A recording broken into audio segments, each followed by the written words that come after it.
Rail স্টেশনে দাঁড়িয়ে আছি। শরীরটা অনেক দুর্বল লাগছে। তবুও থাকবো না এই নিষ্ঠুর শহরে, যেই শহরে থাকবে শুধু অপবাদ আর অপবাদ।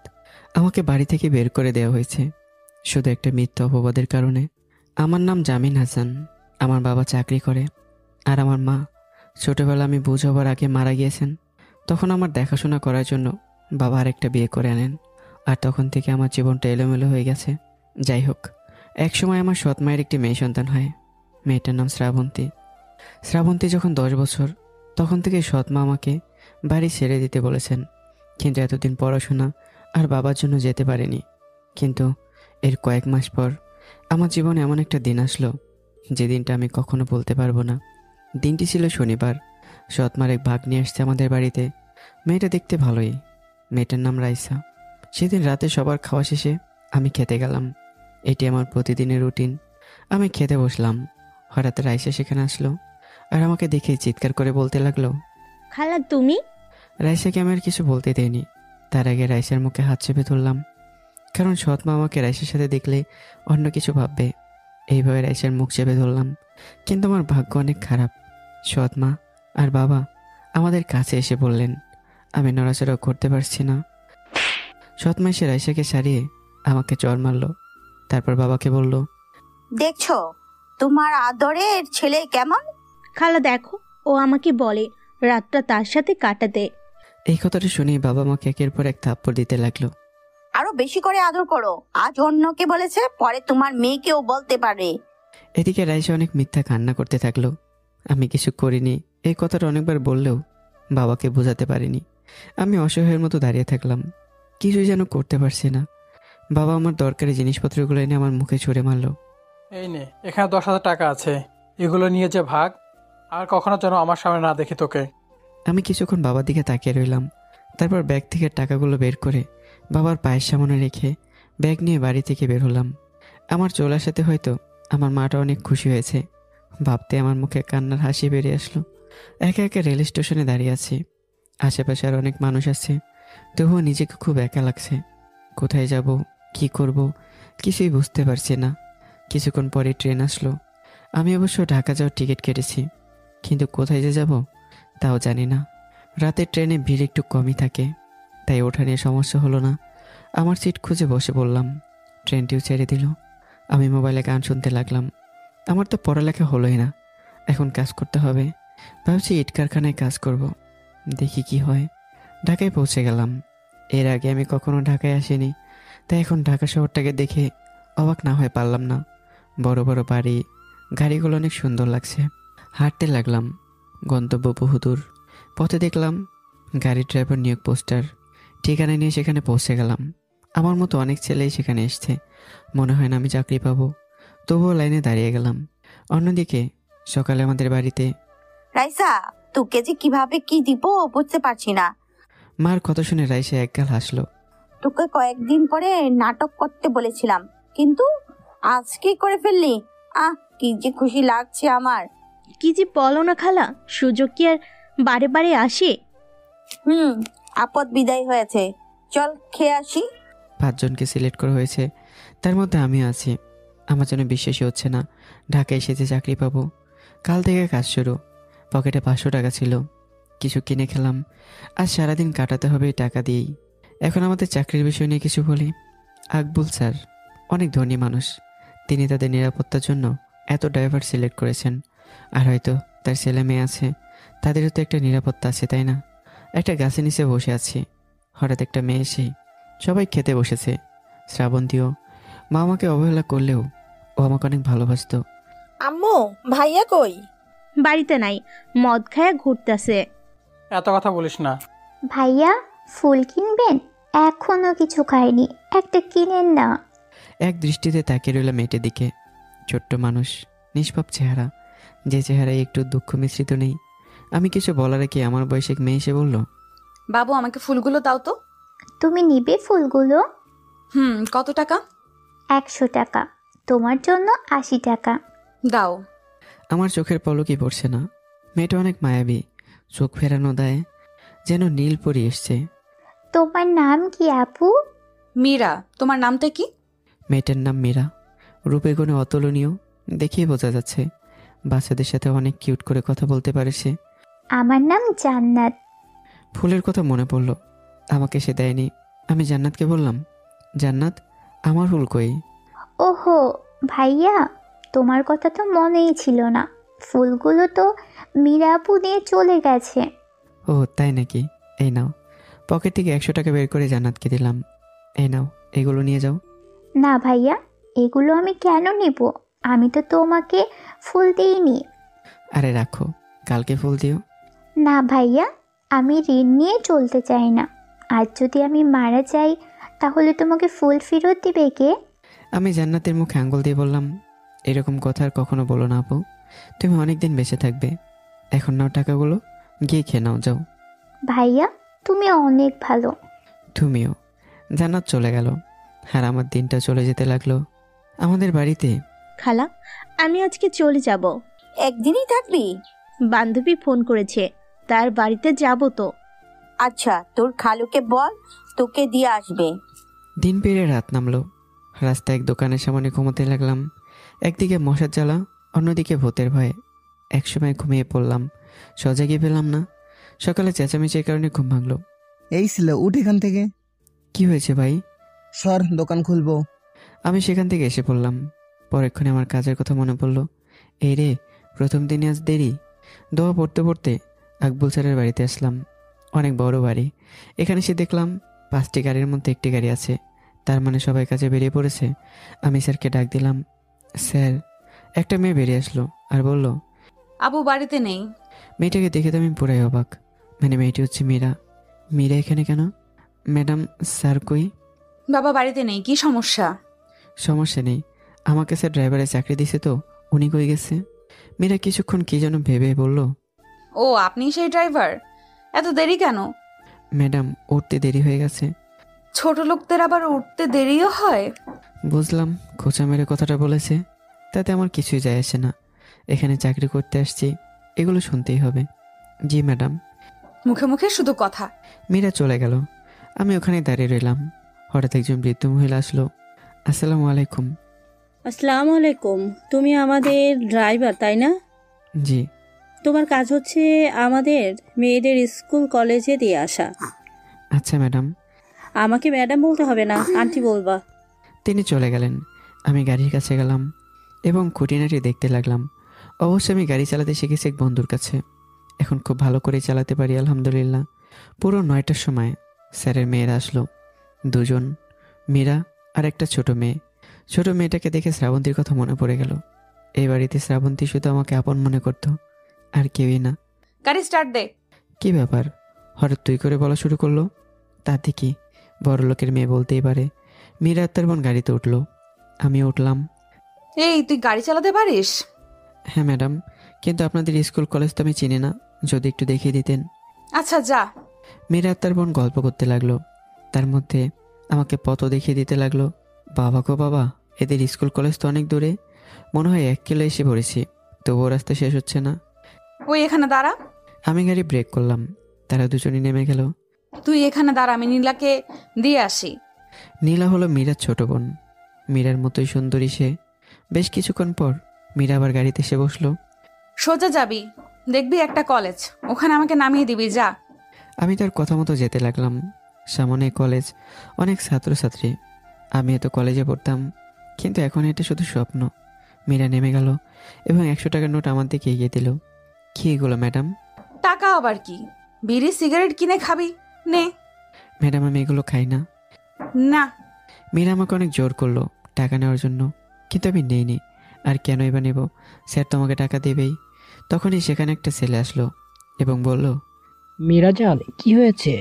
ছেলেটির কথার জন্য মীরা খুব বিরক্ত হলো, মুখে স্পষ্ট বিরক্তির ছাপ। কি মেরিজান, কি হয়েছে? এই ছেলে তুই কে? মীরা আমাকে কিছু বলতে দিল না। তার আগে মীরা বলল, তুই যা, নীলার স্কুলে দাঁড়িয়ে থাকিস, আমি পরে আসবো, যা। আচ্ছা ম্যাডাম। বলে আমি চলে এলাম নীলার স্কুলের সামনে। কি হয়েছে বলো? কি আবার হবে? I love you. লাভ নাই, তোমাকে আমি আর কত বলবো আমি এসবে জড়াবো না। আমি কিন্তু সবকিছু জোর করে নিতে জানি। দেখ নিলয়, আমার বাবাকে বললে এক্ষুনি তোমার মাথা কেটে নিয়ে যাবে। সো আমাকে বিরক্ত করো না, যাও। মীরা চলে যেতে লাগলো, কিন্তু নিলয় মীরার হাত ধরে ফেলল। দেখ মীরা, আমি আজ এতদিন ধরে তোমার পেছনে ঘুরছি, তুমি কেন পাত্তা দিচ্ছ না? কারণ আমার বয়ফ্রেন্ড আছে, সো তোমাকে আমার দরকার নেই। মীরা মিথ্যা বললো না সত্য বলল তা বোঝা গেল না। নিলয় এবার রেগে গেল। কি, তোমার বয়ফ্রেন্ড আছে? কে তোমার বয়ফ্রেন্ড? কিছুক্ষণ আগে যাকে আমার সাথে দেখছো সেই আমার বয়ফ্রেন্ড। নিলয় কিছু বলল না, রেগে চলে গেল। মীরাও কিছু না ভেবে কলেজের ভিতর চলে গেল। নিলয় কাকে যেন ফোন করলো। হ্যালো, তোরা এই জায়গায় চলে আই। আচ্ছা বস। আমি গাড়ি নিয়ে নীলের স্কুলের পাশে গেলাম এবং তাদের জন্য অপেক্ষা করতে লাগলাম। হঠাৎ কয়েকটা মোটরসাইকেল আমাকে ঘিরে তুললো। একটা ছেলেকে দেখে আমি অবাক হলাম, কারণ এই ছেলেটা হলো নিলয়। তারা আমার কাছে এসে আমাকে ধাক্কাতে লাগলো। কি হয়েছে ভাই, আমাকে ধাক্কা দিচ্ছেন কেন? মীরার সাথে তোর সম্পর্ক কয়দিনের? কিসের সম্পর্ক? মীরা ম্যাডামের সাথে আমার কোনো সম্পর্ক নেই। মীরা যে বললো তুই নাকি ওর বয়ফ্রেন্ড। মাথাটা যেন ঘুরে গেল। কি বলে? মীরা বলবে, তাও আবার আমাকে? নিলয় আমাকে হাসালো। না, আমি মীরা ম্যাডামের বয়ফ্রেন্ড নই, আমি তাদের ড্রাইভার। তাই নাকি? এই ব্যাটারে সবাই ধুলাই দে, তাহলে সব কইব। এরপর সবাই আমাকে মারতে লাগলো। অনেক ব্যথা লাগছে আমার, তবুও তারা মারছে। অনেক আকুতি মিনতি করতে লাগলাম, কিন্তু তারা মারছেই। রক্ত দিয়ে ভরে গেল আমার সারা শরীর। একসময় জ্ঞান হারালাম আমি। অন্যদিকে মীরা ক্লাসে আসলো। এরপর সে তার বান্ধবীদের কাছে গেল। শায়লা, ছেলেটা সুন্দর আছে, আমিও দেখছি। মীরা ছেলেটা কে রে? আমাদের ড্রাইভার। সবার মাথায় এবার যেন বাজ পড়লো। একসাথে বলে উঠলো, হ্যাঁ, কোনো সন্দেহ আছে? আমারও। তোদের বিশ্বাস দিয়ে পানি খা, চল ক্লাসে যাই। চল। এরপর মীরা আর তার বান্ধবীরা ক্লাসে চলে গেল। এদিকে আমি আস্তে আস্তে চোখটা খুললাম, দেখলাম আমি হাসপাতালে। কিন্তু আমি হাসপাতালে কেন? হঠাৎ করে একটা আওয়াজ আসলো। কে তুমি বাবা? সামনে তাকালাম, দেখলাম আমার সামনে একজন বৃদ্ধ লোক দাঁড়িয়ে আছেন। লোকটাকে চিনলাম না। লোকটা আবার বলল, তুমি কে? আমি আমি মুখ দিয়ে যেন কোনো কথাই বেরোচ্ছে না। সেটা লোকটা বুঝতে পারলো। আচ্ছা, রেস্ট নাও, পরে কথা হবে। বলেই লোকটা চলে গেল। আমি কিছুই বুঝতে পারছি না। নীলাদির স্কুল ছুটি, সে বাইরে এসে গেছে। গাড়ি আছে কিন্তু ড্রাইভার নেই। নীলা এদিক ওদিক তাকালো, কিন্তু ড্রাইভারকে কোথাও দেখতে পেল না। বাধ্য এসে গাড়িতে এসে বসে গেল। নীলা, ড্রাইভার কই? হঠাৎই নীলা তাকালো, দেখলো তার বড় বোন মীরা। জানি না তো আপু। শালার বেটা যে কই গেছে। আপু, আমি কিন্তু বিয়া করি নাই। বিয়ার কথা কই থেকে আসলো? তুমি যে ড্রাইভারকে শালা ডাকলা, তার মানে ড্রাইভার আমার জামাই। আর আমার জামাইটা না খুব সুন্দর, তাই না? কি? মীরা ধমক দিল নীলাকে।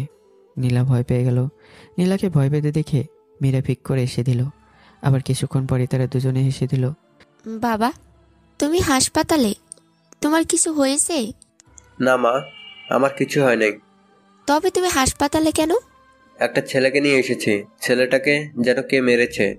ও, তোমার কিছু হয়নি? আমি তো ভয় পেয়ে গিয়েছিলাম। ভয়ের কি হলো?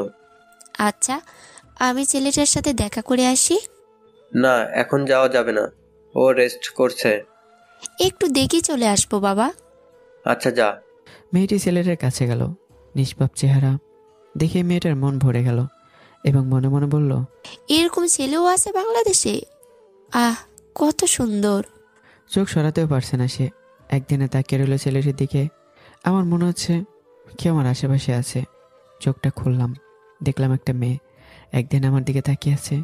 আমার চোখ খোলা দেখে মেয়েটি হকচকে উঠল, স্বাভাবিক হয়ে ওঠার চেষ্টা করলো। হাই, আমি মায়া। হুম। কি, কথা বলতে পারেন না? আমি মাথা নাড়িয়ে না উত্তর দিলাম। মায়া মনে মনে বলল, এত সুন্দর ছেলে কথা বলতে পারে না? মায়া যেন খানিকটা বিরক্ত হলো। আচ্ছা, আমি যাই, থাকেন। আমি এমনি এরকম করলাম। এখন মায়ের মুখে বিরক্তির ছাপটা স্পষ্ট হলো। কিছু না বলে বেরিয়ে গেল হাসপাতাল থেকে। কিরে, তোর জামাই আসে না কেন? আসবো, দেখিস। দাঁড়া, বাবাকে ফোন করছি। অন্যদিকে মীরা তার বাবাকে ফোন করলো। প্রথমবার ধরলো না, কিন্তু পরের বার ধরলো। কি মামুনি, বাড়িতে আসো না কেন? আসমু কেমনে, ড্রাইভারই তো নাই। কি ড্রাইভার দিছো, সাথে থাকে না? কি? আচ্ছা, তোমরা অন্য গাড়িতে আসো। কিন্তু আমাদের গাড়ির কি হবে? আমি ড্রাইভার পাঠিয়ে দিচ্ছি, ওরা গাড়ি নিয়ে আসবে, তোমরা এসে পড়ো। আচ্ছা। ফোন কেটে দিল। তারপর দুজনে গাড়ি থেকে নেমে অন্য গাড়িতে বাড়িতে এসে বলল। এদিকে আমি হাসপাতালে শুয়ে রেস্ট নিচ্ছি। এমন সময় আমার কাছে কেউ একজন আসলো। এই নে, খেয়ে নে, বাবা পাঠিয়েছে। দেখলাম মায়া, কিন্তু এই মেয়েরার মতো সেও তুই করে কথা বলা শুরু করলো কেন? কি কথা কানে যাচ্ছে নাকি কানেও শুনতে পাস না? মনটা একটু খারাপই হয়ে গেল। মানুষ আমার ভিতরে কি এমন দেখে যে প্রথমে ভালো ব্যবহার করে পরে খারাপ ব্যবহার করে? আমাকে চুপ থাকতে দেখে মায়া বলল, ও তা গরিবের পেটে ক্ষুধা নেই? বলে আমাকে একটা থাপ্পড় মারলো। এর কারণ আমি খুঁজে পেলাম না। থাপ্পড় খেয়ে আমি হতভঙ্গ হয়ে গেলাম। না খেলে নাই, জোর করে খাওয়াতে পারতাম না। এবার মায়া খাবারগুলো নিয়ে চলে গেল। ক্ষুধা লাগছে অনেক, কিন্তু আমার কিছুই করার নেই।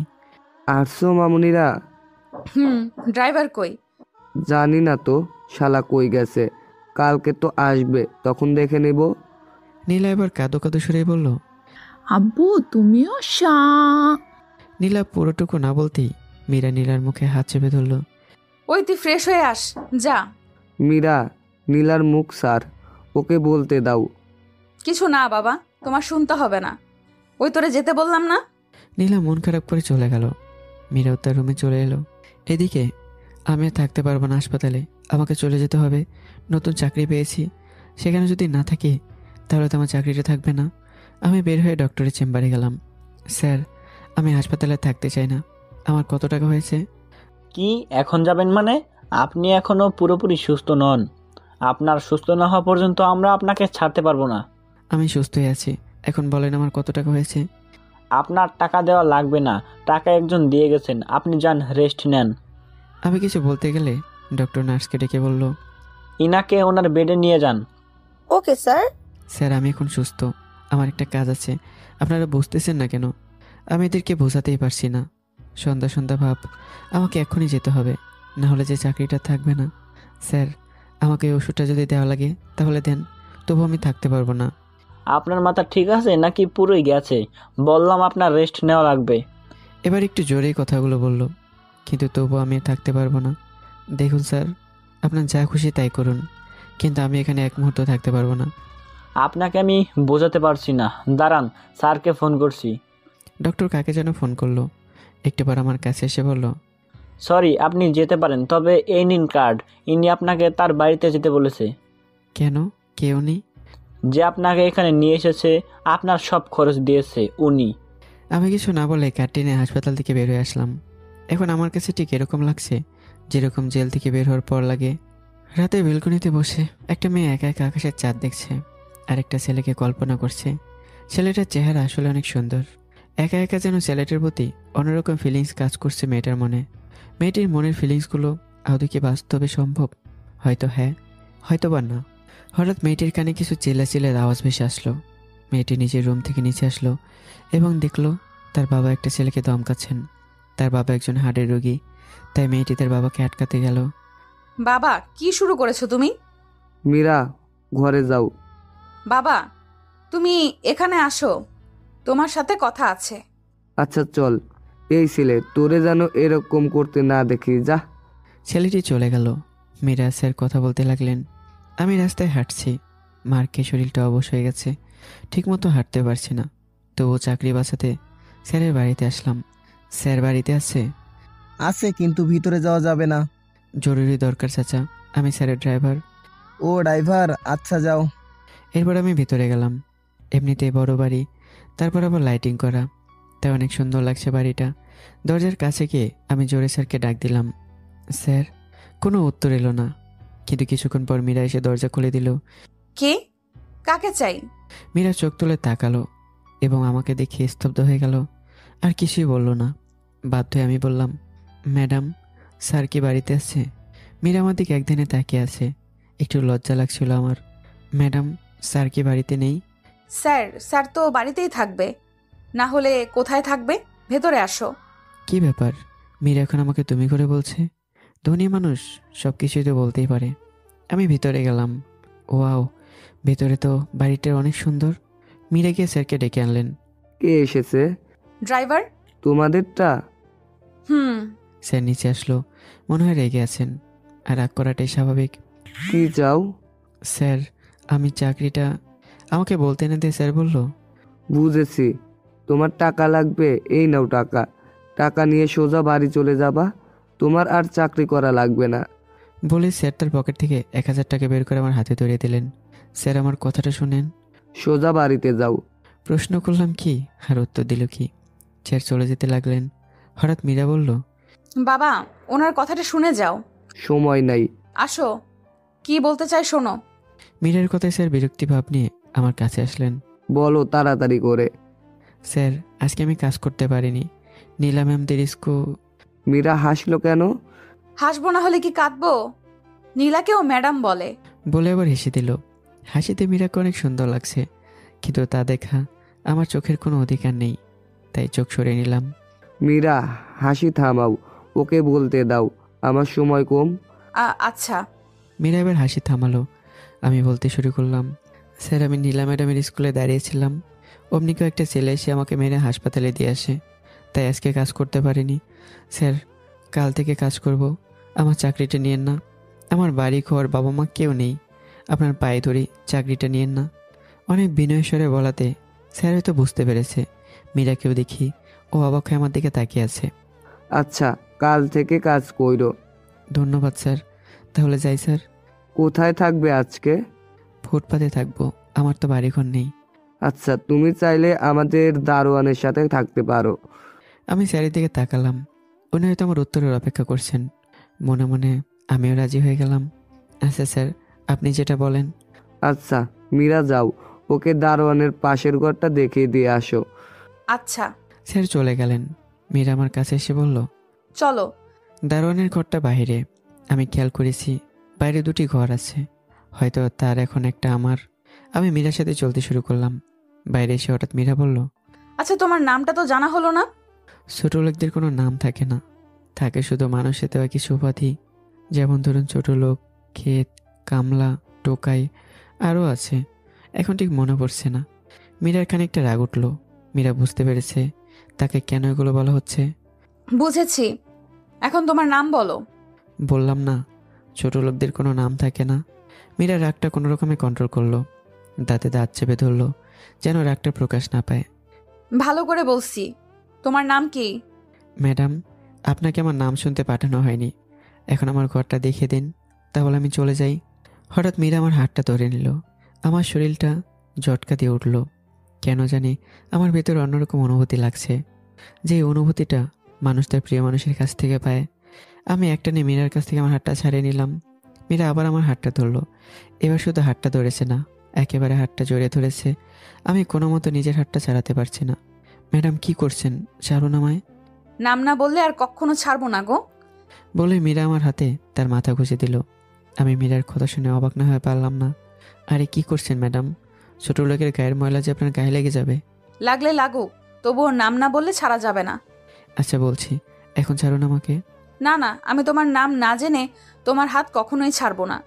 আচ্ছা বলছি, আমার নাম জামিন। হয়েছে, এখন ছাড়ুন আমাকে। মীরা আমার হাতটা ছেড়ে দিল। আমি একটু স্বস্তির নিঃশ্বাস ফেললাম। কেউ দেখেনি, দেখলে হয়তো এখানে আমার জায়গাই হতো না। আচ্ছা চলো, দাঁড়াও, আরেকটা কথা, আমাকে ম্যাম বলে ডাকবে না। আমি কিছু বললাম না, মীরার সাথে যেতে লাগলাম। আমাকে ঘরটা দেখে মীরা চোখ টিপে মেরে দৌড় দিল। এর কারণ আমি খুঁজে পেলাম না। হঠাৎ ম্যাডামের কেমন হলো যে আমার সাথে এত ভালো ব্যবহার শুরু করেছে। রাত 10টায় আমি ঘুমানোর প্রস্তুতি নেব, এমন সময় দারোয়ান এসে বলল, ভালো হয়ে যাও মনু। কেন চাচা? তুমি যে ম্যাডামের লগে শুরু করছো, কি মনে করো আমি কিছু দেহি নাই? দারোয়ান চাচার কথা শুনে আমি ব্যাপার চাকা খেয়ে গেলাম। না চাচা, আমি তো কিছুই করিনি। দেখছি আমি তুমি কিছু করো নাই, কিন্তু আমি তোমারে সাবধান করে দেই, গরিব হয়ে ধনীর মধ্যে গভীর সম্পর্কে কইরো না। এক সময় আমিও করছিলাম, দেখো আমি এখন দারোয়ান, আর সে আমাকে তালাক দিয়ে অন্য ছেলের লগে চলে গেছে। গরিবরা ধনীদের মন কখনোই বুঝতে পারবে না, তাই তোমাকে বলছি ধনীদের সাথে সম্পর্ক কইরো না। চুপ করে চাচার কথাগুলো শুনলাম। দারোয়ান চাচা নিজের চোখ দুটো মুছে নিলেন। চাচার স্ত্রী পালিয়ে গেছে বলায় আমার মনটা খারাপ হয়ে গেল। না চাচা, আমি এই ধরনের সম্পর্কে নাই। ভালো করেই থাইকো, এখন ঘুমাও। দারোয়ান চাচা চলে গেলেন। আমি একটা স্বস্তির নিঃশ্বাস নিলাম। আমাকে আর কত বিপদের মধ্যে পড়তে হবে সেটা আমি নিজেও জানি না। ভাবতে ভাবতেই ঘুমিয়ে গেলাম। আম্মু, আমার একটু ঢাকা যাওয়া লাগবে। কেন? এখন ঢাকা গিয়ে কি করবি? বান্ধবীর বাড়িতে যেতে হবে। পরে গেলে হবে, এখন যাওয়া লাগবে না। না আম্মু, যাওয়াই লাগবে, অনেক দরকার। আমি কিছু বলতে পারবো না, যা তোর বাবাকে গিয়ে বল। অন্যদিকে রাইসা বিরক্ত হয়ে তার বাবার কাছে গেল। সে মনে করেছিল তার মাকে বুঝিয়ে মাকে দিয়ে তার বাবাকে বলাবে, কিন্তু এখন হয়ে গেল তার পুরো উল্টো। তারই তো যেতে হচ্ছে তার বাবার কাছে। বাবা, আমার একটু ঢাকা যাওয়া লাগবে। কেন? মীরাদের বাড়িতে যাব। পরশু মীরার জন্মদিন তো। ও, তাহলে কালকে যেও। আচ্ছা বাবা। রাইসা অনেক খুশি হলো। বাইরে তার মা দাঁড়িয়ে আছে। তার মাকে দেখে রাইসা বলল, দেখছো বাবা, তোমার মতো কিপটে না, তুমি তো যত কিপটের ফ্যাক্টরি। তবে রে। রাইসা এক দৌড়ে তার রুমে চলে এলো। অনেক খুশি মনে হচ্ছে তাকে। এদিকে আমি সকালে ঘুমিয়ে আছি। এমন সময় কে যেন আমাকে ডাকতে লাগলো, জামিন, দরজা খোলো। আমি ঘুমে ডলতে ডলতে দরজা খুলে দিলাম। দেখলাম মীরা, কিন্তু মীরা আমাকে ডাকছে কেন? জামিন, রেডি হয়ে নাও, আমরা স্কুল কলেজে যাব। ও আচ্ছা, আপনারা আসেন, আমি বেরোচ্ছি। আমি বাইরে একটা কল থেকে ফ্রেশ হয়ে নিলাম। তারপর বাইরে থেকে রুটি আর চা খেয়ে আসলাম। বাইরে থেকে এসে দেখি মীরা হাতে একটা বাটি নিয়ে আমার ঘরের দরজায় ধাক্কাচ্ছে। কি ম্যাডাম, কাকে ডাকছেন? ও তুমি, তোমাকে তো ডাকছি। কেন, আমাকে কেন ডাকছেন? তারপর মীরা তার হাতে টাকা বাটিটা আমার হাতে ধরিয়ে দিয়ে বলল, এই নাও তোমার খাবার। আমার? আমি তো বাইরে থেকে খেয়ে এসেছি। কি কি খেয়ে এসেছো? চা রুটি খেয়ে এসেছি। মীরার আগে মুখটা অন্যদিকে ঘুরলো, যেন তার রাগটা আমি না দেখতে পাই, কিন্তু আমি তা ঠিকই দেখে নিয়েছি। এগুলো খেলে কারো পেট ভরে? সবার না বললেও আমি ছোট লোক, আমার পেট ভরে। আমি এগুলো বলার সাথে সাথেই মীরা ঠাস করে একটা থাপ্পড় বসিয়ে দিল আমার গালে। আমি ভাবতেই পারিনি যেমনটা ঘটবে। আমি থ মেরে শুধু দাঁড়িয়ে রইলাম। তুই নিজেকে কি মনে করিস? তুই এ কথায় শুধু আমাকে খোঁচা দিবি? আমি কোনো উত্তর দিলাম না, শুধু অসহায়ের মতো দাঁড়িয়ে রইলাম। এই নে, এগুলো খেয়ে রেডি হয়ে নে, নইলে বাবাকে বলে চাকরি থেকে বের করে দেবো, দেখিস। না না ম্যাডাম, আমি খেয়ে নিচ্ছি, স্যারকে কিছু বললেন না। চাকরির হয়ে খাবারটা হাতে নিলাম। এখন আমি একলা খাই কীভাবে? দারোয়ান চাচা তো আছে, তাই চাচাকে ডেকে আনলাম। চাচা বসেন, একসাথে খাই। না, তুমি খাও, মীরা মামুনি তোমারে দিয়ে গিয়েছে। চাচা আপনি এবারও দেখে নিয়েছেন? আমার কথায় চাচা একটু হাসলো, তারপর আমার পেট চাপড়িয়ে বলল, আমার সব কিছু দেখা লাগে। ও, এখন বসেন, খেয়ে নেই। না, তুমি খাও, আমি যাই। চাচা তাহলে আমিও খাবো না। তুমি খাও, নাইলে মীরা মার হাতে একটু আগের মতো চর খাবে। মীরা মা যে রাগী এখনো দেখো নাই। চাচাকে কিছু বলতে যাব, এমন সময় কে যেন বলে উঠল, একদম ঠিক বলেছেন চাচা। আমি আর চাচা দরজার দিকে তাকালাম। দেখলাম মীরা দাঁড়িয়ে আছে। মীরার কথা শুনে যেন দারোয়ান চাচা অনেক অবাক হলো। কি চাচা, অবাক হয়ে রয়েছেন কেন? তুমি আমাকে চাচা বললো। আপনি জামিনের চাচা হলে তো আমারও চাচা, তাই না? বলে মীরা আমার দিকে চেফিক করে এসে দিল। আমি শুধু ভেবলার মতো তাকিয়ে থাকলাম। চাচা আপনিও খেয়ে নিন, এখানে দুজনের খাবারই দেওয়া আছে। মীরা চলে গেল। আমি আর চাচা গল্প করতে করতে খেয়ে নিলাম। খাবারের স্বাদটা সেই, খাবারগুলো অনেক ভালো লেগেছে। আমি রেডি হয়ে নিলাম।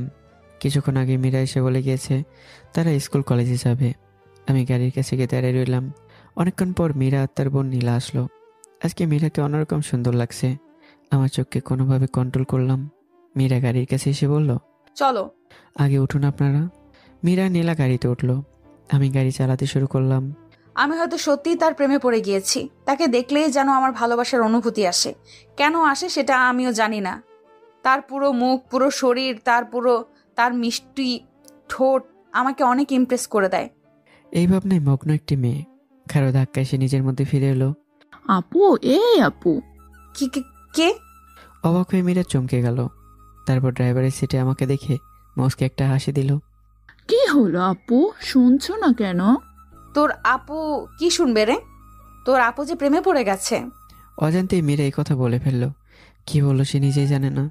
আমি চোখ পিছনে তাকিয়ে দেখি মীরা একটা ঘরের মধ্যে আছে। তাই আমি কিছু না বলে গাড়ি চালাতে লাগলাম। এদিকে নীলা হেসে একাকার। এত হাসতে পারে নীলা, তা আমার জানাই ছিল না। কি প্রেম, কার প্রেমে পড়েছ আপু? মীরা এক প্রকার ঘরের মধ্যে থেকে বলে দিল, জানি না। মীরা এখনো ড্রাইভিং সিটের দিকে তাকিয়ে আছে। কাল মাত্র আসলো ছেলেটাকে এখনো ভালো করে চিনেই না মীরা, কিন্তু কিভাবে যেন ছেলেটার মায়ে পড়ে গেছে মীরা। সত্যি প্রেমে পড়ে গেছো আপু? ছেলেটা অনেক, সত্যি অনেক সুন্দর। মীরা আমার দিকে তাকিয়ে বলল, আমি নিজের মতো গাড়ি চালাচ্ছি। যার প্রেমে পড়ো আপু, আমার জামাইয়ের প্রেমে কিন্তু পড়তে পারবে না। হ্যাঁ, নীলা এগুলো কি বলে? কেবল মনে হয় 6-7-এ পড়ে, কিন্তু তারও জামাই আছে। আমি যেন আকাশ থেকে বললাম, ছোট ম্যাডাম, আপনি এই বয়সে বিয়ে করে নিয়েছেন? আমি কৌতূহল না সামলাতে পেরে বলেই দিলাম। আমার কথা শুনে মীরা ফিক করে এসে দিল। আপু, ওর নাম কি? নীলা আস্তে আস্তে মীরাকে বলল, যেন আমি শুনতে না পাই। জামিন? কেন, কি করবি? কিছু না। মীরা নীলা ফিসফিসে কথাগুলো বলল। এবার নীলা স্বাভাবিকভাবে বলল, জামিন শোনো, নিজের বউকে কখনো ম্যাডাম বলতে হয় না, এটা তুমি জানো না? আর আমি ছোট না, বুঝছো? নীলার কথা শুনে আমি গাড়িটা ব্রেক করে ভয়ে ভয়ে বললাম, নিজের বউ মানে? নিজের বই তো তোমাকে না, আমার অনেক ভালো লাগছে, তুমি অনেক সুন্দর, আই লাভ ইউ। আমি মেরে গেলাম। বলে কি, ছোট্ট একটা মেয়ে, তার নাকি আমাকে পছন্দ হয়েছে? আমার মুখে কেন জানি তালা লেগে গেল, কিছুই বলতে পারছি না। নীলা, এগুলো কি শুরু করলি? তোর বড় ভাই লাগে, বুঝছস? সম্মান দিয়ে কথা বলবি, আর যেন এরকম কথা না শুনি। মীরা রেগে কথাগুলো বলল নীলাকে। নীলা ভয়ে চুপসে গেল। জামিন, গাড়ি চালাও, তাড়াতাড়ি যেতে হবে। আচ্ছা ম্যাডাম। আমি আর কিছু না ভেবে গাড়ি চালাতে লাগলাম। ছোট মানুষ, হয়তো মজা করেছে আমার সাথে। নীলাদির স্কুলে চলে আসলাম। নীলা নাম, সোজা স্কুলে যাবি। এই নে 50 টাকা, যা এখন। নীলা গাড়ি থেকে নেমে কিছুটা সামনে গিয়ে আবার গাড়ির কাছে এসে বলতে লাগলো, আপু, ওকে আমাকে সাবধানে নিও তো, কোনো মেয়ে জানি নিয়ে চলে যায়। তোর বলতে হবে না, তোর বোনই ওকে নিয়ে যাবে। মনে মনে বলল মীরা। নামবো নাকি যাবি? নীলা এবার চলে যেতে লাগলো, কিন্তু কিছুক্ষণ পর আবার গাড়ির দিকে তাকিয়ে আমাকে উড়ন্ত কিস দিয়ে দৌড় দিয়ে স্কুলের ভিতর ঢুকে গেল। ম্যাডাম, আপনার বোনকে কিছু বললেন? কেন? এসব করলে লোকে খারাপ বলবে। মীরা উত্তর না দিয়ে মনে মনে বলল, কি বলবো ওকে? আমি এই যে তোমার প্রেমে হাবুডুবু খাচ্ছি। ম্যাডাম। ও আচ্ছা, বলবো নি। আচ্ছা চলেন কলেজে যাই। না, আজ কলেজে যাব না, এক বান্ধবী আসছে, ওখানে যাব। কোথায় যাবেন? মীরা আমাকে ঠিকানা বলল এবং আমাকে পথ দেখিয়ে দিতে লাগলো। কিছুক্ষণের মধ্যেই আমি আর মীরা কাঙ্ক্ষিত স্থানে চলে এলাম, কিন্তু সেখানে গিয়ে যাকে দেখলাম তাকে দেখে মনে ভয় হতে শুরু করলো। সে আর কেউই না, সে হলো রাইসা। কিন্তু রাইসা এখানে কি করে? মীরা রাইসার কাছে গেল, আমি তাদের থেকে দূরে দাঁড়িয়ে রয়েছি। কিছুক্ষণ পর মীরা রাইসাকে আমার কাছে নিয়ে আসলো। রাইসা আমাকে দেখে চমকে উঠলো, ও হয়তো আমাকে এখানে আশাই করেনি। জামিন, এ হলো তোমার বান্ধবী রাইসা। ও রাইসা ম্যাডাম, আসসালামু আলাইকুম। কি মেয়ে রে বাবা, সালামের উত্তরই দিল না। অহংকারী মেয়ে একটা, কিন্তু ও হয়তো এটা জানে না অহংকার পতনের মূল। কিরে, সালামের উত্তর দিস না কেন? মীরা রাইসাকে ধাক্কা দিয়ে বলল, কিন্তু এতে রাইসার উপর তেমন কোনো প্রভাবই ফেললো না। আরে চলো তো। আচ্ছা চল জামিম, গাড়ি নিয়ে আমাদের বাড়িতে যাও, আমি আর রাইসা পরে চলে আসব। আপনাদের কোনো সমস্যা হবে না? না, যাও। মীরা রাইসা কথা বলতে বলতে সামনে দিকে গেল। আমি গাড়ি নিয়ে স্যারদের বাড়িতে চলে আসলাম। মীরা রাইসা পার্কে এসে একটা সিটে বসে গল্প করছে। মীরা, তুই ওই ছেলেটাকে তুমি করে বলিস? হ্যাঁ, যাকে আমি বুকে রেখেছি তাকে আমি তুমি করেই বলবো। কি মীরা, ছোট লোকটা তোর বুকে রেখেছিস? বলে রাইসা হাসতে লাগলো। অনেক হাসলো। মীরা চুপ না থেকে বলল, কেন রে? জামিন অনেক ভালো ছেলে আর দেখতেও অনেক সুন্দর, তাই তো আমি ওর প্রেমে পড়ে গিয়েছি। দেখতে সুন্দর হলো, ওর আসল পরিচয়টা তুই জানিস না। আসল পরিচয় তুই কি জানিস? হ্যাঁ, ও আমাদের এলাকায় থাকে। দেখতে যতটা সুন্দর, চরিত্রটা ঠিক ততটাই খারাপ। তুই জানিস না, ওর কারণে আমাদের এলাকার একটা মেয়ে আত্মহত্যা করেছে। কি? হ্যাঁ, মেয়েটা অনেক ভালো ছিল। জামিন অনেক ঘুরেছে মেয়েটির পিছনে, কিন্তু মেয়েটা রাজি ছিল না। একসময় মেয়েটাও তাকে ভালোবেসে ফেলেছে। তারপর মেয়েটার থেকে সব কিছু কেড়ে নিয়েছে। মেয়েটার মান ইজ্জত ছিল সব কেড়ে নিয়েছে। এলাকার লোকে জামিনকে পুলিশে দিলে ও কার কারণে জানি বের হয়ে এসেছে, আর এখন জানি কাকে খাওয়ার ধান্দা পাততেছে। রাইসের কথাগুলো সোজা মীরার বুকে এসে আঘাত আনলো। কিছুতে রাইসের কথাগুলো বিশ্বাস হচ্ছে না মীরার। তুই ওর থেকে দূরে থাকিস, নয়তো তোকে কখন কি করে বসে শিওর নাই। রাইস এমনভাবে বলেছে যে বিশ্বাস না করে উপায় নেই। মীরা বিশ্বাস করে নিল, কিন্তু তার মন যেন বলছে সবকিছু মিথ্যা। রাইসা, ওকে খুব ভালোবেসে ফেলেছি রে। তাহলে ও তোর সাথে গেম খেলছে, দেখিস ইচ্ছে করে বাঘের মুখে যাস না। তুই কি এগুলো সত্যি বলছিস? তোর কি মনে হয় আমি মিথ্যা বলছি? ওই দিন তো আমার হাত ধরে টান দিয়েছিল, দেখলি না? এই জন্যই ওর সাথে কথা বললাম না। মীরা কি করবে কিছু বুঝতে পারছে না, কিন্তু রাইসার কথা বিশ্বাস না করে উপায় নেই। মীরা রাইসের সব কথা বিশ্বাস করে নিল। আমার উপর ভীষণ ক্ষোভ তৈরি হলো মীরার মনে। সে ভাবতে পারেনি আমার ভালো চেহারার তলে খারাপ চরিত্র থাকবে। মীরা রেগে একাকার, রাগটা কন্ট্রোলের বাইরে। রাইসা মীরাকে অনেক বুঝে মীরাদের বাড়িতে নিয়ে আসলো। এদিকে আমি বসে বসে গাড়ি পরিষ্কার করছিলাম, কারণ একটু পর নীলাকে স্কুল থেকে আনতে যেতে হবে। হঠাৎ আমার চোখ গেল রাস্তার দিকে। দেখলাম মীরা অনেক রেগে বাসায় আসছে, আর রাইসা তাকে কি যেন বোঝাচ্ছে, কিন্তু মীরা কি আদৌ বুঝতে পারছে তা জানা কঠিন। আমি গাড়ি পরিষ্কার করতে লাগলাম। এমন সময় মীরা এসে কিছু না বলেই আমাকে থাপ্পড় দিতে লাগলো। আর এদিকে রাইসা এক মনে হাসতেছে, মনে হয় অনেক বিনোদন পাচ্ছে সে। তুই এক্ষুনি এখান থেকে চলে যা, না হলে তুই আমাকে চিনিস না, যা। বেশ জোরেই বলল মীরা, কিন্তু আমি তাকে কি এমন করলাম যে সে আমার সাথে এমন করছে? কি হয়েছে ম্যাডাম, মারছেন কেন? রাইসা, ওরে চলে যেতে বল, না হলে আমি কিন্তু ওরে মেরে ফেলবো।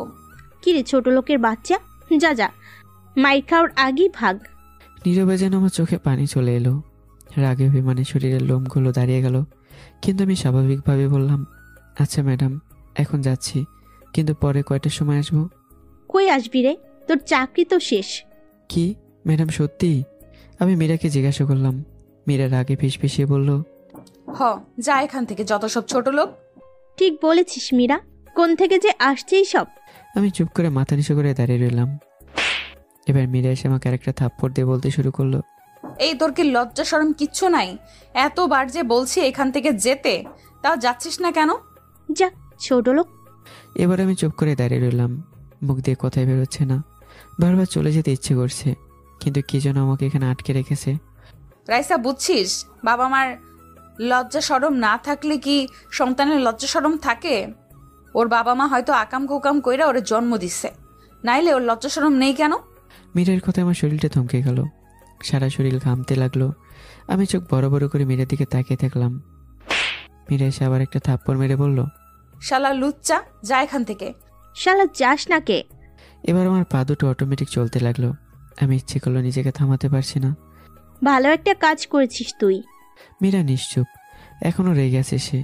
রাইসা মীরার কাঁধে হাত রেখে বলল, দেখ, যা হইছে ভালোই হইছে, ওরে এবার ভুলে যা। শোন, একদিনে প্রেম হয় না। ওর প্রতি যে ফিলিংসটা ছিল সেটা তোর আবেগ মাত্র। একবার ভেবে দেখ, তুই একটা মেয়ে আর তোর বোনও আছে। জামিন যদি তোদের কিছু করে ফেলে কি হবে? একবার ভেবে দেখ। তোর ছোট বোনের কথাই তুই একটু ভেবে দেখ। মীরা এবারও কিছু বলল না, চুপ হয়ে কি যেন ভাবছে। কিরে? রাইসা মীরার কাঁধে হাত রেখে বলল। মীরা এবার রাইসার দিকে তাকিয়ে বলল, শোন রাইসা, শয়তানটার কথা আর মুখে আনবি না।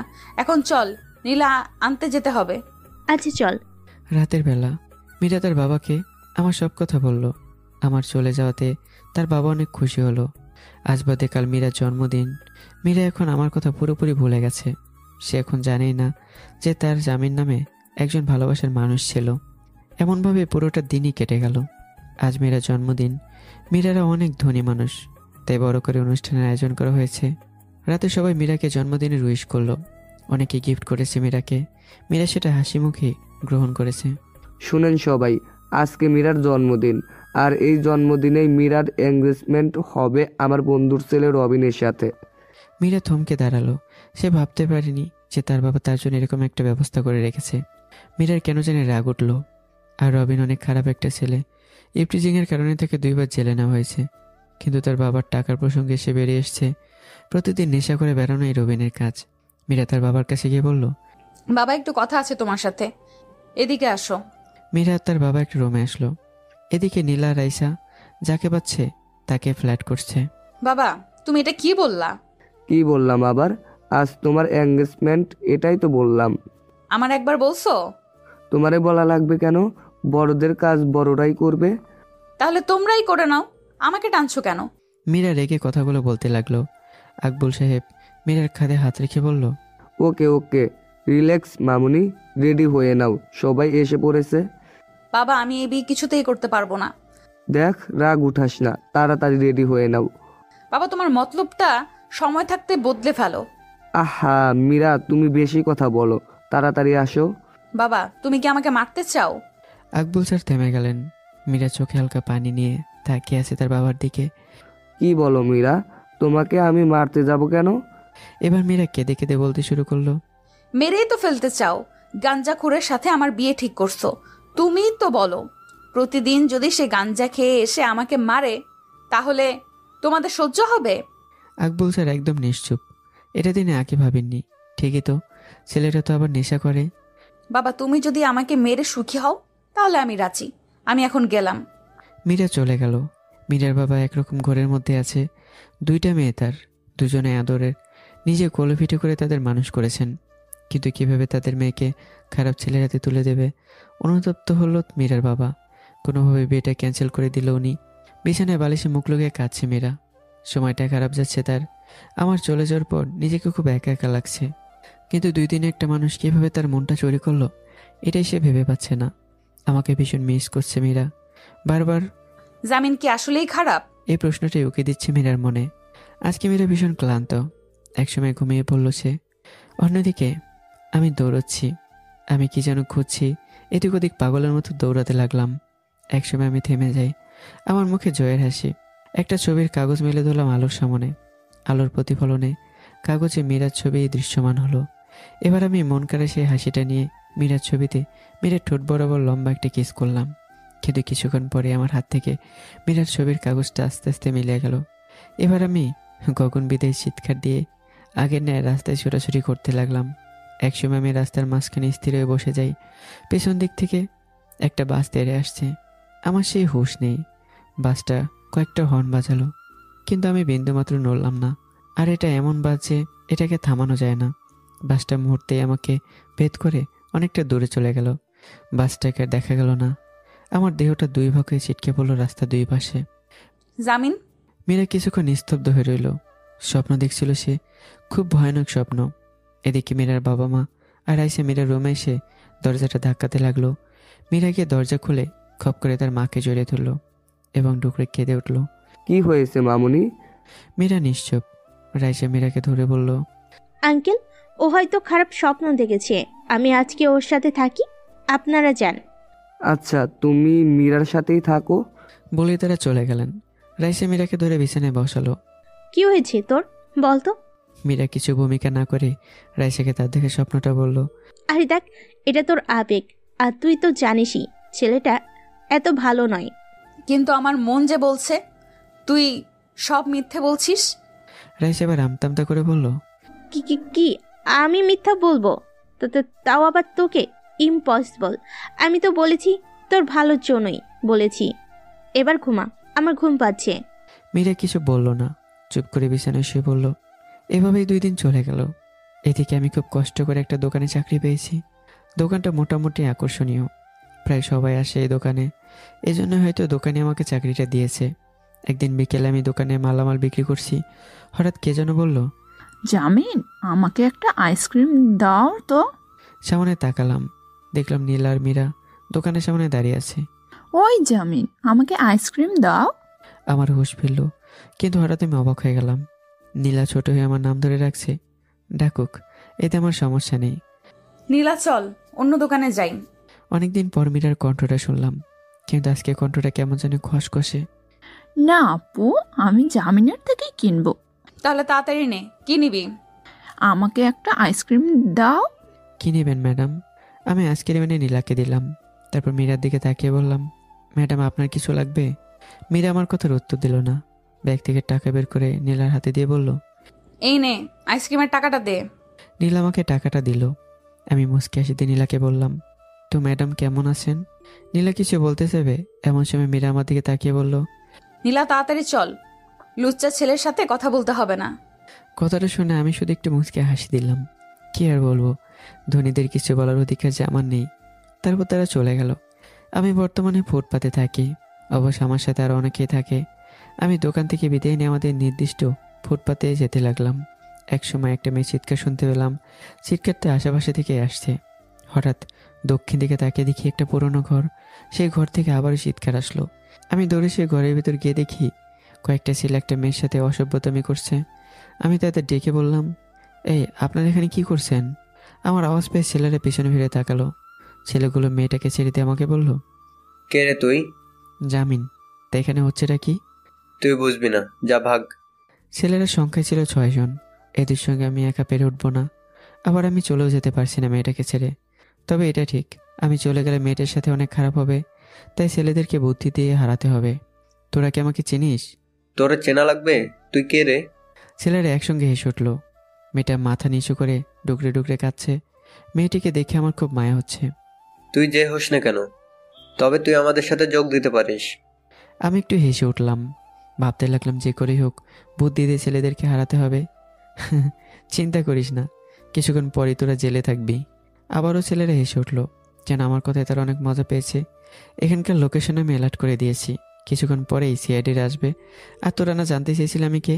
তবে শোন, আমি হলাম সিআইডি অফিসার। এই বলে যে না একটা ছেলেকে ধরতে গিয়েছি, অমনি চিৎকার দিয়ে সব ছেলেরা দৌড়ে বেরিয়ে গেল। জীবনে আজকে আমার খুব খুশি খুশি লাগছে, কারণ আজকে আমি আমার বুদ্ধি দিয়ে কাউকে হারাতে পেরেছি। আমি মেয়েটার কাছে গেলাম। পুরনো ঘর, এমনিতেই ভয় লাগছে। আমি মেয়েটাকে বাধা দড়িগুলো থেকে খুলতে লাগলাম। তারপর মেয়েটা উঠে দাঁড়ালো এবং আমার দিকে তাকালো।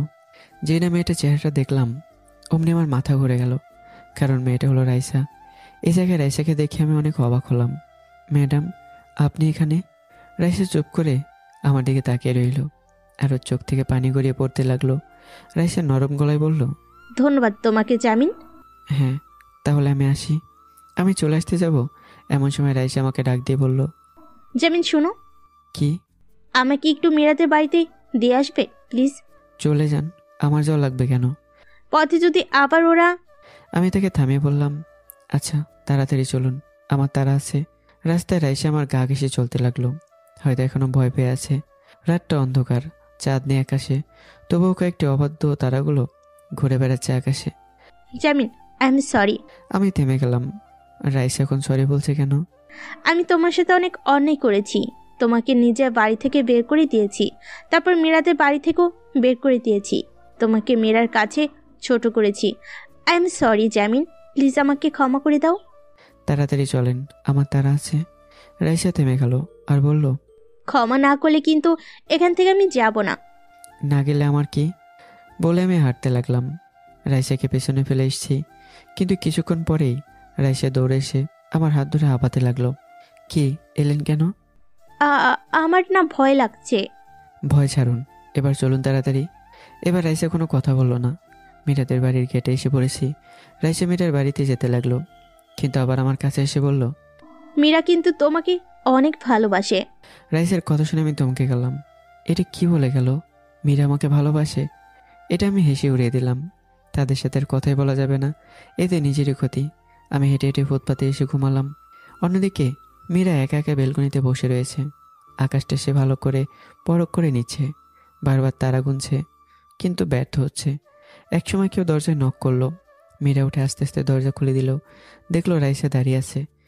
কিরে, কিছু বলবি? আজকে তোর সাথে থাকবো। আচ্ছা আস। তোর সাথে আমার জরুরি কথা আছে। কি কথা? শুয়ে শুয়ে বল চল। মীরা রাইসা বিছানায় গেল। রাইসা এবার মীরার কাঁধে হাত রেখে বলল, তুই আবার রাগ করবি না তো? কেন? আমি আবার রাগ করবো কেন? না, আমি এখন যেটা বলবো আমার মনে হয় তুই একটু পর আমাকে মেরেই ফেলবি। দেখ রাইসা, সোজা করে বল। মীরা, আমি না আজকে শেষ হয়ে যেতাম। কেন? কয়েকটা ছেলে আমাকে রেপ করতে চেয়েছিল, বুঝেছিস? পরে জামিন এসে আমাকে বাঁচিয়েছে। আমার নাম শুনে মীরা চমকে উঠল। মনে পড়ে গেল অতীতের কথা। তোকেও বাঁচাবে কেন? শোন মীরা, আমাকে ক্ষমা করে দিস। জামিন অনেক ভালো। ওরে নিয়ে যে কথাগুলো তোরে বলেছিলাম তা সবই মিথ্যে। মীরা হৃদস্পন্দন থমকে গেল। হা করে রাইসার দিকে তাকিয়ে আছে। রাইসা মাথা নিচু করে রেখেছে। মীরা নরম কণ্ঠে বলল, কি বলিস তুই? তো সব মিথ্যে বলেছিলাম। মীরা চোখ বেয়ে পানি পড়তে লাগলো। তার বুকটা ফেটে যাচ্ছে এই মুহূর্তে। চিৎকার দিয়ে বলল, রাইসা, কি বললি তুই? রাইসা ভয়ে চুপ হয়ে গেল এবং ভয়ে ভয়ে বলল, আমি ওর সাথে অনেক অন্যায় করেছি। মিথ্যা অভিযোগে তাকে তার বাড়ি থেকে বের করেছি, তারপর তোদের বাড়ি থেকেও। হ্যাঁ, জামিন আমার খালার সৎ ছেলে। তাকে আমি অনেক আগে থেকে চিনি। ও অনেক ভালো, তবু কেন জানি প্রথম থেকেই তাকে অনেক অপমান করে আসছি, তারপরও ও কিচ্ছু বলে নাই। তুই আমায় ক্ষমা করে দিস মীরা। মীরা নিশ্চুপ হয়ে গেল, মুখ দিয়ে কোনো কথাই ফুটছে না। অন্যদিকে আমি সকাল সকালে উঠে গেলাম। আমাকে যে কাজে যেতে হবে, রাস্তার একটা কল থেকে ফ্রেশ হয়ে নিলাম এবং তাড়াতাড়ি করে দোকানে চলে আসলাম। দেরি হলো কেন তোমার? চাচা, উঠতে একটু দেরি হয়ে গেল। আচ্ছা, দোকানে বসো, আমি বাড়িতে যাব। চাচা, একটা কথা বলি। কি কথা? এই যে দোকানের সব দায়িত্ব আমাকে দিয়ে যাচ্ছেন, আমি যদি এই সুযোগটা ব্যবহার করি। তুমি করবে না? তোমার প্রতি আমার পূর্ণ বিশ্বাস আছে। আমি কালকে তোমাকে রেখে যখন নামাজ পড়তে গিয়েছিলাম, তখনই আমি দেখেছি তোমার সততা। কিভাবে দেখলেন? ওই যে দেখো। চাচা আমাকে আঙ্গুল দিয়ে সিসি ক্যামেরা দেখালেন। চাচা একগাল হেসে দিলেন। ওখানে থেকে দেখছি। তা তুমি কাজ করো, আমি যাই, তোমার খাবার পাঠিয়ে দিমুনি। আচ্ছা চাচা, যান। আমি অনেক খুশি হলাম। চাচা অনেক ভালো একজন মানুষ, দেখেই বোঝা যায়। আমি এক মনে কাজ করতে থাকলাম। এমন সময় কে বলে উঠল, জামিন, আমাকে একটা আইসক্রিম কিনে দাও তো। মীরার কণ্ঠ পেয়ে আমি চমকে গেলাম। দোকানের সামনে তাকালাম, দেখলাম মীরার রাইসা দাঁড়িয়ে রয়েছে। আমি কিছু না ভেবে বললাম, কোনটা নেবেন ম্যাম? তোমার ইচ্ছে। বলে মীরা মুচকে হাসি দিল। রাইসা তো মীরাকে কি জানি শিখিয়ে দিচ্ছিল। দেখেন কোনটা নেবেন বলেন, নয়তো অন্য দোকানে যান। তুমি এখনো রাগ করে আছো? আমি না অনেক সরি। বাচ্চামি কণ্ঠে বলল মীরা। রাইসা হেসে উঠল এবং বলল, দুলাভাই, আপুর সাথে এমনি কথা বলছেন কেন? দুলাভাই শুনে আমার হালকা রাগ উঠে গেল। জানতো এখান থেকে। মীরা এসে আমার হাত ধরে বলতে লাগলো, আমি সরি, প্লিজ আমাকে ক্ষমা করে দাও। আমি মীরার থেকে টান মেরে আমার হাতটা ছাড়িয়ে নিলাম। জানতো এখান থেকে, আমাকে কাজ করতে দেন। না, আমি যাব না, এই বসলাম। এই রাইসা বস। বলে মীরা রাইসা দোকানের সামনে থাকা চেয়ারে বসে গেল। তাতে আমার কি, যত খুশি ওরা বসে থাকুক, আমি আমার নিজের মতো মালামাল বিক্রি করতে লাগলাম। হঠাৎ কে বলে উঠল, এই যে আমাকে 1 কেজি আটা দেন তো। আমি সামনে তাকালাম, দেখলাম মায়া দাঁড়িয়ে আছে দোকানের সামনে। মায়া আমাকে দেখা মাত্রই বলল, তুই এখানে? মীরা আর রাইসা আমার দিকে হা হয়ে তাকিয়ে আছে। আমি মায়াকে বললাম, ম্যাম একটু অপেক্ষা করুন, আমি আনছি। আমি আটা আনতে গেলাম। এদিকে মায়া ভাবছে, ছেলেটা তো কথা বলতে পারে না, তাহলে কথা কে বলল? কথাগুলো শুনলাম তো ছেলেটার কাছ থেকে।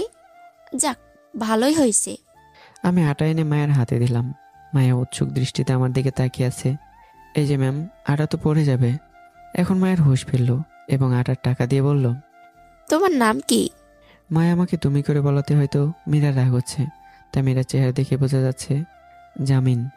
ও, তোমার চেহারাটার মতো, কিন্তু তোমার নামটাও অনেক সুন্দর। তো আমার নাম জিজ্ঞেস করবে না? জিজ্ঞেস করতে হবে কেন? আমি তো জানি। তুমি জানো কি নাম আমার? মায়া খুশি হয়ে বলল। এদিকে মীরা রেগে একদম ফায়ার। রাইসা কোনো রকমে মীরাকে ধরে রেখেছে। আমি মুচকি হাসি দিয়ে মায়াকে বললাম, আপনার নাম মায়া, আর আপনার চেহারাটা অনেক মায়াবী, একদম সবার মনের মায়াবতী। বলে আমি একটা মুচকি হাসি দিলাম। মায়া এবার তার মাথায় হাত রেখে বলল, আল্লাহ গো, এমন হাসি আর দিও না গো তুমি। এবার কিন্তু সত্যি প্রেমে পড়ে যাব। মীরা তো রেগে তার রং পাল্টে ফেলেছে। না পারছে কিছু বলতে, আর না পারছে সইতে। আচ্ছা ম্যাডাম, এবার ভালোভাবে বাড়ি গিয়ে আটা খান, যান। আচ্ছা ভাই, কিন্তু কাল বিকেলে আমাদের বাড়িতে যেও। বাবার কার্ড তো তোমার কাছে আছেই, তাই না? আচ্ছা, সময় পেলে যাব। আসবা কিন্তু। আচ্ছা বাবা, আসবো। যান, এবার আমার কাজ আছে। আমাকে কোন দিক থেকে তোমার বাবা মনে হয়? আমাকে জান প্রাণ বলে রাখবা। বলে মায়া লজ্জা পেয়ে দৌড়ে চলে গেল। আমি মেয়েটার পাগলামা দেখে এসে দিলাম। এদিকে যে আমার সামনে একজন দাঁড়িয়ে আছে, তা আমার খেয়ালে নেই। হ্যাঁ, মীরা। তাকে দেখি রাগে একদম লাল হয়ে গেছে।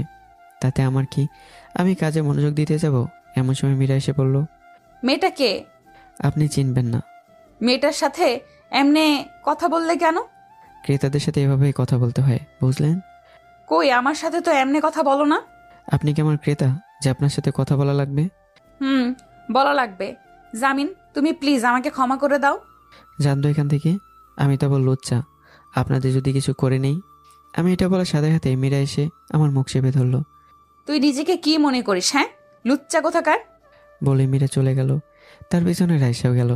যাই হোক, আপদগুলো বিদায় হয়েছে, না হলে এদের জন্য কাজই করতে পারতাম না।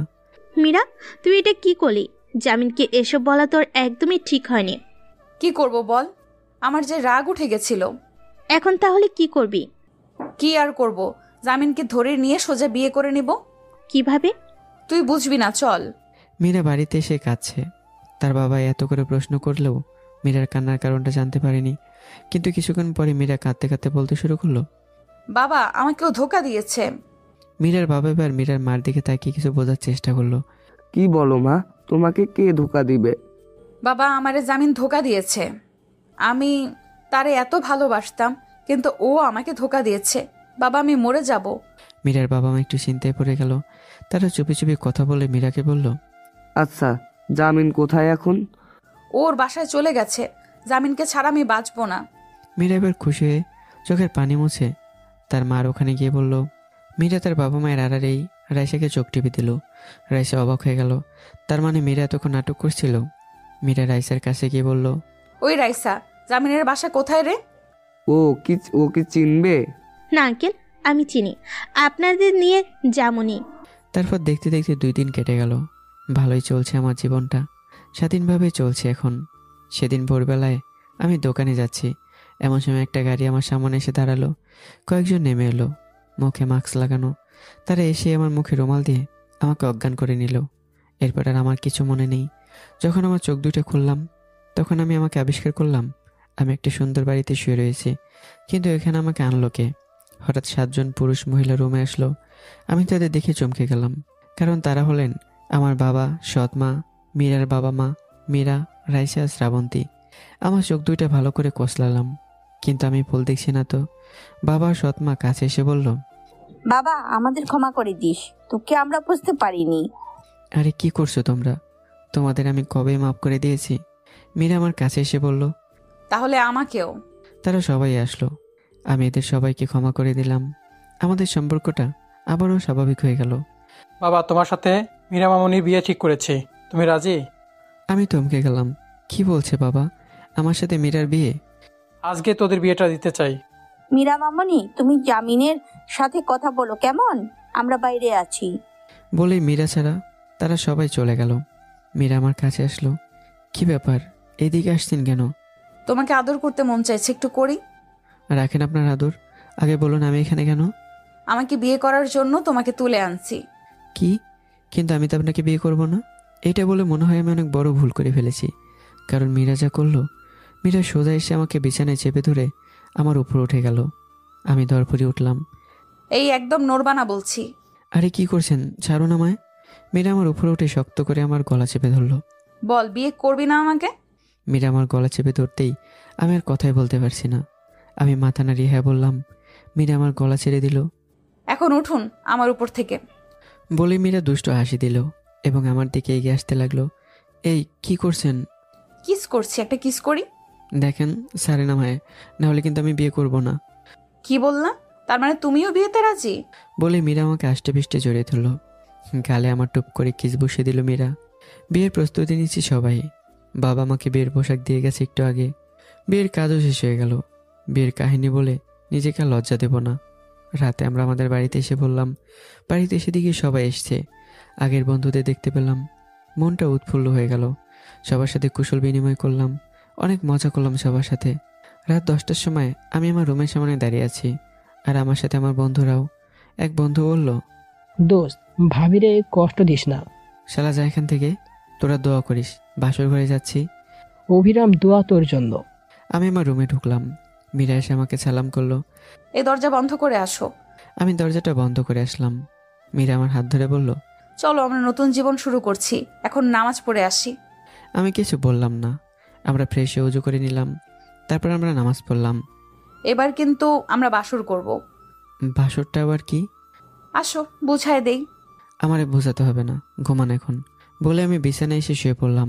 মীরা এসে আমাকে জড়িয়ে ধরে শুয়ে পড়ল। এ কি, জড়িয়ে ধরছেন কেন? কেন, আমি তোমার বউ, জড়িয়ে ধরতেই পারি। না, আমি আপনাকে বউ হিসেবে মানি না। ঘুমান এখন। মীরা নিশ্চুপ হয়ে গেল।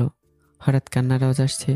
মীরা বাচ্চাদের মতো কাঁদছে আর বিড়বিড় করে বলছে, কত ভালোবাসি তোমায়, তাও তুমি বোঝো না। কেন জানি আমার রাগ ভেঙে গেল। আমি মীরার দিকে ফিরে মীরাকে জড়িয়ে ধরলাম আর বললাম, আমিও ভালোবাসি। মীরা অভিমান করে আমাকে ছাড়িয়ে নিতে চাইল, কিন্তু আমি আরো জোরে জড়িয়ে ধরলাম। জীবনও ছাড়ব না তোমায়। জামিন, আমাকে ক্ষমা করে দাও। আমি তোমার সাথে অনেক খারাপ করছি।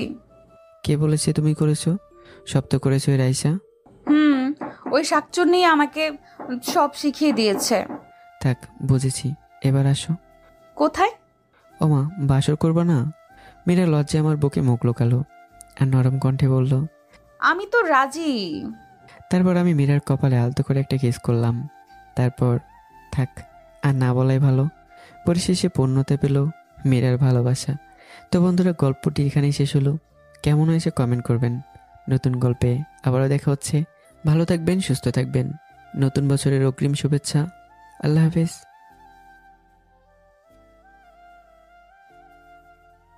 উঠে দাঁড়ালো এবং আমার দিকে তাকালো। যেই না মেয়েটার চেহারাটা দেখলাম, অমনি আমার মাথা ঘুরে গেল, কারণ মেয়েটা হলো রাইসা। এই জায়গায় রাইসাকে দেখে আমি অনেক অবাক হলাম। ম্যাডাম, আপনি এখানে? রাইসা চুপ করে আমার দিকে তাকিয়ে রইল, আর ওর চোখ থেকে পানি গড়িয়ে পড়তে লাগলো। রাইসা নরম গলায় বলল, ধন্যবাদ তোমাকে জামিন। হ্যাঁ, তাহলে আমি আসি। আমি চলে আসতে যাব, এমন সময় রাইসা আমাকে ডাক দিয়ে বলল, জামিন শোনো। কি? আমাকে একটু মীরাদের বাড়িতে দিয়ে আসবে প্লিজ? চলে যান, আমার যাওয়া লাগবে কেন? পথে যদি আবার ওরা। আমি তাকে থামিয়ে বললাম, আচ্ছা তাড়াতাড়ি চলুন, আমার তাড়া আছে। রাস্তায় রাইসা আমার গা ঘেঁষে চলতে লাগলো, হয়তো এখনো ভয় পেয়ে আছে।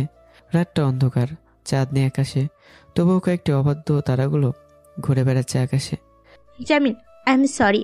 আমি থেমে গেলাম। রাইসা এখন সরি বলছে কেন? আমি তোমার সাথে অনেক অন্যায় করেছি।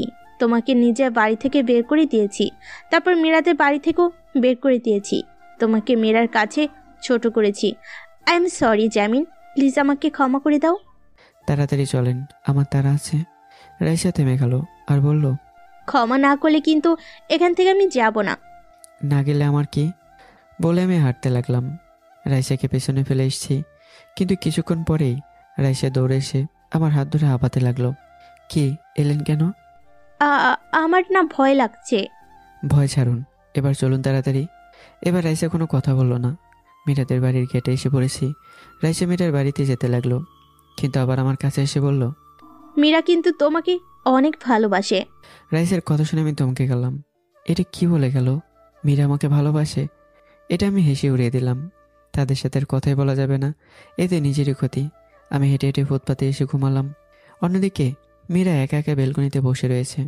আকাশটা সে ভালো করে পরখ করে নিচ্ছে, বারবার তারা গুনছে, কিন্তু ব্যর্থ হচ্ছে। একসময় কেউ দরজায় নক করলো। মীরা উঠে আস্তে আস্তে দরজা খুলে দিল। দেখলো রাইসা দাঁড়িয়ে আছে। কিরে, কিছু বলবি? আজকে তোর সাথে থাকবো। আচ্ছা আস। তোর সাথে আমার জরুরি কথা আছে। কি কথা? শুয়ে শুয়ে বল চল। মীরা রাইসা বিছানায় গেল। রাইসা এবার মীরার খাতে হাত রেখে বলল, তুই আবার রাগ করবি না তো? কেন? আমি আবার রাগ করব কেন?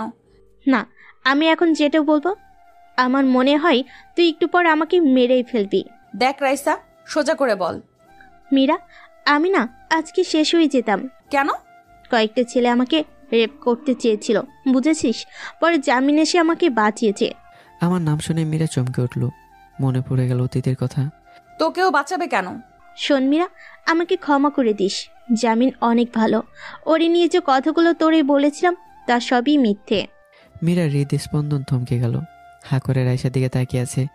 রাইসা মাথা নিচু করে রেখেছে। মীরা নরম কণ্ঠে বলল, কি বলিস তুই? তোর সব মিথ্যে বলেছিলাম।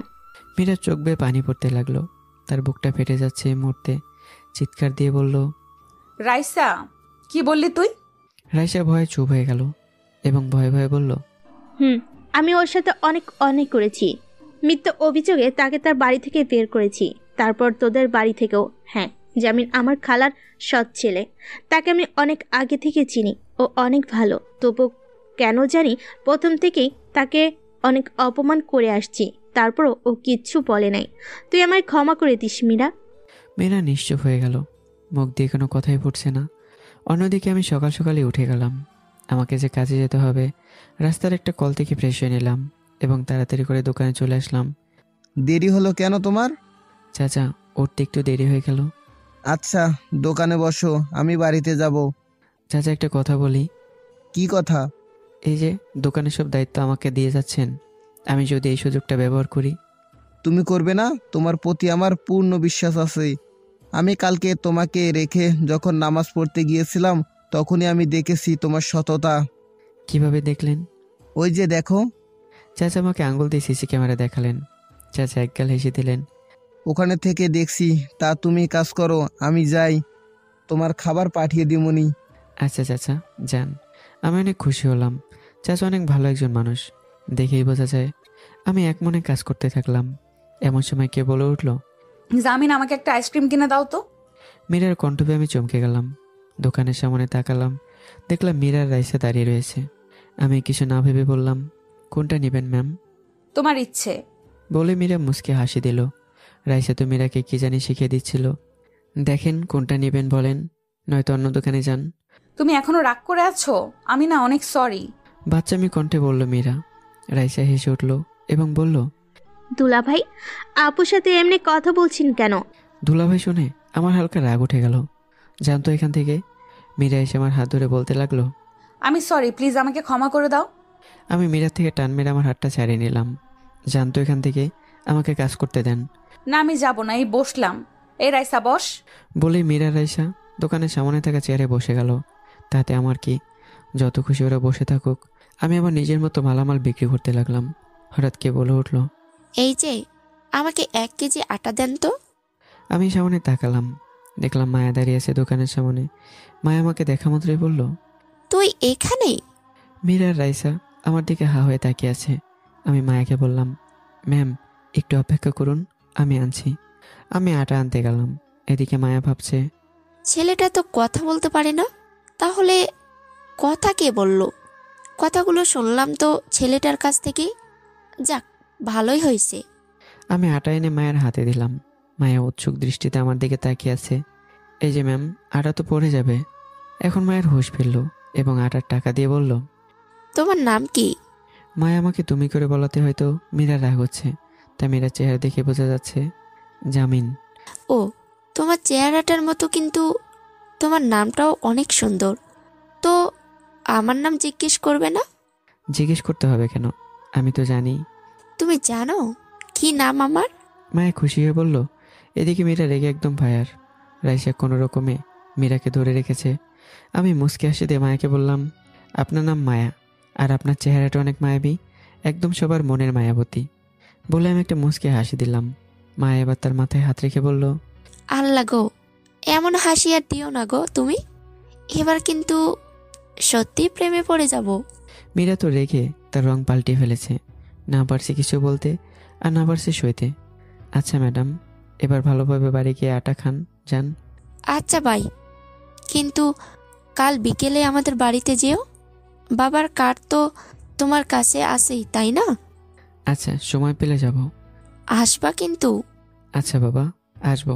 জান, এবার আমার কাজ আছে। আমাকে কোন দিক থেকে তোমার বাবা মনে হয়? আমাকে জান প্রাণ বলে ডাকবা। বলে মায়া লজ্জা পেয়ে দৌড়ে চলে গেল। আমি মেয়েটার পাগলামা দেখে এসে দিলাম। এদিকে যে আমার সামনে একজন দাঁড়িয়ে আছে তা আমার খেয়ালে নেই। হ্যাঁ, মীরা। তাকে দেখি রাগে একদম লাল হয়ে গেছে। তাতে আমার কি, আমি কাজে মনোযোগ দিতে যাব এমন সময় মীরা এসে বলল, মেয়েটা কে? আপনি চিনবেন না। মেয়েটার সাথে এমনে কথা বললে কেন? ক্রেতাদের সাথে এভাবেই কথা বলতে হয়, বুঝলেন? কই, আমার সাথে তো এমনে কথা বলো না। আপনি কি আমার ক্রেতা যে আপনার সাথে কথা বলা লাগবে? বলা লাগবে। জামিন, তুমি প্লিজ আমাকে ক্ষমা করে দাও।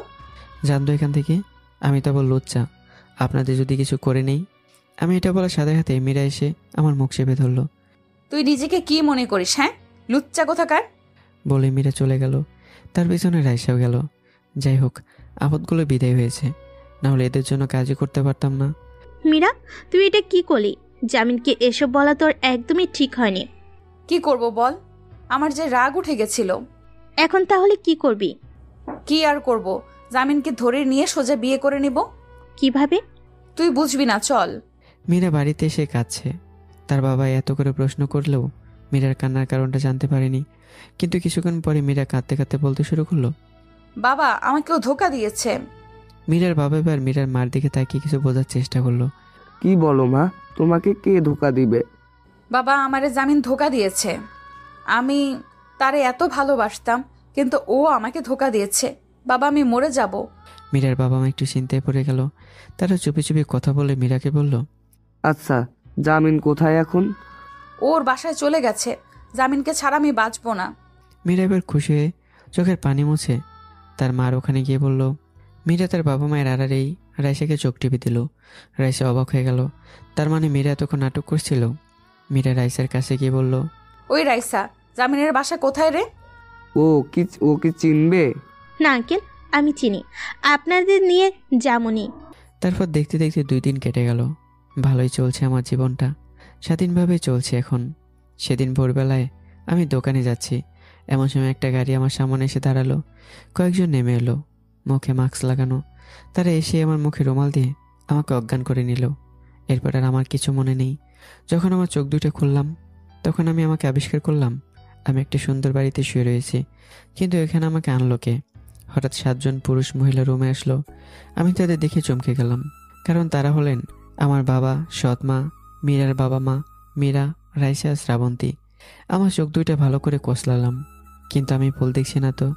বাবা সৎ মা কাছে এসে বলল, বাবা আমাদের ক্ষমা করে দিস, তোকে আমরা বুঝতে পারিনি।